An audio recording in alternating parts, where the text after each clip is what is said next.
Ng University Athletic Association of the Philippines o UAAP ang lahat ng coaching staff ng Ateneo de Manila University na naroon sa insidente sa Dipakulaw, Aurora noong June 8 na lumahok sa anumang UAAP-related activities.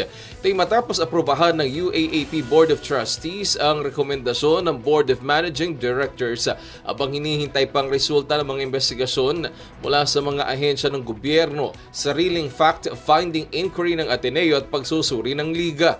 Ayon sa UAAP, layunin ng hakbang na mapanatili ang integridad ng investigasyon at matiyak ang transparency at due process sa gitna ng magkakaibang bersyon ng pangyayari.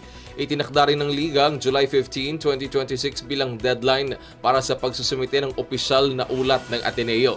Samantala, tiniyak ng UAAP na papanagutin ang sinumang mapatunayang may pagkukulang kasabay ng pakikiramay sa mga nasawi at panawagan para sa hustisya.